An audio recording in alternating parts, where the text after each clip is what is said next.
ஓம் தத்புருஷாய வித்மகே வக்ரதுண்டாய தீமகி தன்னோ தந்தி பிரசோதயாத். அன்பு நண்பர்களுக்கு உங்கள் ரங்கமணியின் இனிய வணக்கம். வாழ்க வளமுடன். இன்றைய பதிவில் நாம் பார்க்க இருக்கும் தலைப்பு லக்னத்தில் கிரக அமைப்பு பாகம் 1 என்பதாகும். ஒரு ஜாதகத்தில் லக்னமே தலை மற்றும் உயிராகும். அதனால் இந்த பாவம் எந்த நிலையிலும் கெடாமல் இருப்பது மிக மிக அவசியமாகும். லக்னமோ லக்னாதிபதியோ ஒரு ஜாதகத்தில் பலம் பெற்று இருந்தால் ஜாதகருக்கு ஆயுள் விருத்தியும் முன்னேற்றமும் உண்டு. லக்னத்தில் எந்த கிரகம் இருந்தாலும் அதன் 7ஆம் பார்வை 7ஆம் பாவமான களத்திர ஸ்தானத்தின் மீது விழும். லக்னத்தில் சுபகிரகம் இருப்பது நல்லது. லக்னத்தில் அசுப கிரகம் இருந்தால் அதன் 7ஆம் பார்வையின் தாக்கத்தால் களத்திர பாவம் கெட்டுப்போகும். குடும்பத்தில் தொல்லை உண்டாகும். லக்னாதிபதி ஆட்சி உச்சம் பெற்று இருப்பது நல்லது. லக்னாதிபதி 6, 8, 12 இருந்து அசுப கிரக சேர்க்கையோ பார்வையோ பெற்று வலுக்குன்றி இருந்து 6, 8, 12க்குரியவர்கள் பலம் பெற்றால் மிகவும் கேடானதாக இருக்கும். எனது வீடியோ உங்களுக்கு பிடிச்சிருந்தால் லைக் பண்ணுங்கள், ஷேர் பண்ணுங்கள், கமெண்ட் பண்ணுங்கள்.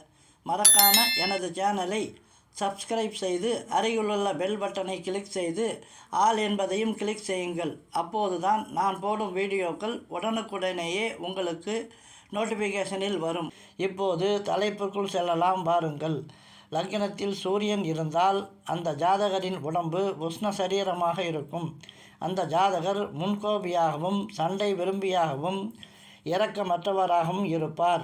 அதிகாரம் மிக்கவராகவும் இருப்பார். லக்னத்தில் சந்திரன் இருந்தால் அந்த ஜாதகர் மெலிந்த தேகம் உடையவராகவும் அறிவு, வசதி, மனப்போராட்டம் மிக்கவராகவும் இருப்பார். சந்திரன் ஆட்சி உச்சமாகி பௌர்ணமி அல்லது வளர்பிறையாகவும் இருந்து சுபர் சேர்க்கை பார்வை பெற்று இருந்தால் மிகவும் சிறப்பானது. சந்திரன் அசுப கிரக சேர்க்கை பார்வை பெற்று நீச்சமாகி அமாவாசை அல்லது தேய்பிறையாக இருந்தால் அந்த ஜாதகர் மனநிலை பாதிக்கப்பட்டவராகவும் உடல் உறுப்பு குறைபாடு உள்ளவராகவும் ஆயுள் குறைபாடு உள்ளவராகவும் இருப்பார். லக்னத்தில் செவ்வாய் இருந்தால் அந்த ஜாதகர் உஷ்ணதேகம் உடையவராகவும் கொடூர குணம் உடையவராகவும் அதிக தைரியம் உடையவராகவும் இருப்பார். அவரது தலையிலோ அல்லது உடலிலோ நெருப்பு அல்லது ஆயுதத்தால் உண்டான நிலையான தழும்பு இருக்கும். அந்த ஜாதகர் முன்கோபியாகவும் யோசனை சிறிதும் அற்றவராகவும் இருப்பார். பொதுவாகவே அசுப கிரகம் வலுவடையக்கூடாது. அப்படியே வலுவடைந்தாலும் சுபகிரகத்தின் சேர்க்கை பார்வை பெற்று இருக்க வேண்டும். லக்னத்தில் புதன் இருந்தால் அந்த ஜாதகர் நல்ல குணம், நல்ல மனம், மனிதாபிமானம், கல்வி, அறிவு, பொருள் உடையவராக இருப்பார். அவர் பிறரிடம் அன்பாக பேசி பின்னால் நையாண்டி செய்வார். புதன் வலுக்குன்றி கெட்டு இருந்தால் இந்த பலன் தலைகீழாக நடக்கும். லக்னத்தில் குரு இருந்தால் அந்த ஜாதகர் அறிவு, கல்வி, ஆயுள், சாந்தம், பிறருக்கு வழிகாட்டும் குணம் ஆகியவற்றை உடையவராக இருப்பார். புத்திர பாக்கியம் உடையவராகவும் இருப்பார். குரு வலுக்குன்றி அசுப கிரக சேர்க்கை பார்வை பெற்று 6, 8, 12ஆம் பாவாதிபதிகளின் தொடர்பை பெற்று இருந்தால் இந்த பலன் அத்தனையும் கெட்டுவிடும். லக்னத்தில் சுக்கிரன் இருந்தால் அந்த ஜாதகர் அழகு, கவர்ச்சியுடன் மற்றவர்களை கவரும் தோற்றத்துடன் இருப்பார்.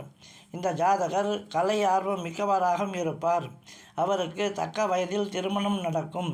அவருக்கு நல்ல மனைவி, நல்ல குடும்பம் உண்டு. பால் உணர்வு மிக்கவர். சுக்கிரன் வலுக்குன்றி அசுபகிரக தொடர்பு பெற்றால் தாமத திருமணம், மனைவியுடன் கருத்து வேறுபாடு, குடும்ப போராட்டம், துரதிர்ஷ்டம் ஆகியவை உண்டாகும். லக்னத்தில் சனி இருந்தால் அந்த ஜாதகர் நோயாளியாக காட்சி தருவார். மெலிந்த தேகத்தையும் நீல விழிகளையும் உடையவராக இருப்பார். அவருக்கு பிடிவாதம், சோம்பல், ஞாபக மறதி, தீய குணம், தீயோர் சேர்க்கை உண்டு. அவர் கைகளை வீசிக்கொண்டு தள்ளாடி நடப்பார். இதே நிலை சனி லக்னத்தை பார்த்தாலும் உண்டு. ஆயுள் காரகனான இந்த சனியோ அஷ்டமாதிபதியோ மிகவும் வலுவடைந்தால் நீண்ட ஆயுள் உண்டு. ஆனால் அதே சமயம் கண்டங்களும் அவமானங்களும் கேவலங்களும் மிக அதிகமாக கஷ்டங்களும் உடல் உழைப்பும் கூட இருக்கும். இதைத்தான் நித்திய கண்டம் பூர்ணாயுசு என்று சொல்கிறார்கள். லக்னத்தில் ராகு இருந்தால் அந்த ஜாதகருக்கு உடல் பலம் உண்டு. சாஸ்திரங்களில் நம்பிக்கை இருக்காது. ஆச்சாரம் சிறிது கூட இருக்காது.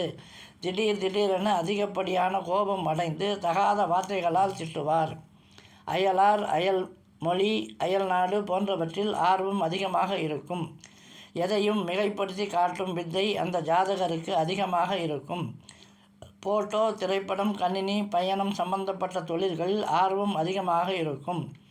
மேசம், ரிஷபம், கடகம், சிம்மம், கன்னி ஆகிய ராசிகள் லக்னமாகி அதில் ராகு சுபகிரக சேர்க்கை பார்வை பெற்று இருந்தால் யோகமான வாழ்க்கை உண்டு. மாறாக சுபகிரக தொடர்பு பெறாமல் செவ்வாய், சனி, அமாவாசை சந்திரன், தேய்பிறை சந்திரன் ஆகிய அசுப கிரக தொடர்பு பெற்றால் அவயோக வாழ்க்கை உண்டு. லக்னத்தில் கேது இருந்தால் அந்த ஜாதகருக்கு பல யோசனை, பல சிந்தனை இருக்கும். எதிலும் நிலையானதொரு சிந்தனையோ, வேலையோ, வாழ்க்கை முறையோ அந்த ஜாதகருக்கு இருக்காது. திருமணத்திலும் குடும்ப வாழ்க்கையிலும் பிடிவானம் சிறிது கூட இருக்காது. எதிலும் ஒரு அக்கறையற்ற தன்மை இருக்கும். துலாம், விருச்சிகம், மகரம், கும்பம், மீனம் ஆகிய ராசிகள் லக்னமாகி அதில் கேது சுபகிரக சேர்க்கை பார்வை பெற்று இருந்தால் யோகமான வாழ்க்கை உண்டு. செவ்வாய், சனி போன்ற அசுப கிரக தொடர்பு பெற்றிருந்தால் மிகவும் அவயோக வாழ்க்கை இருக்கும். நன்றி, வணக்கம். மீண்டும் சந்திக்கலாம்.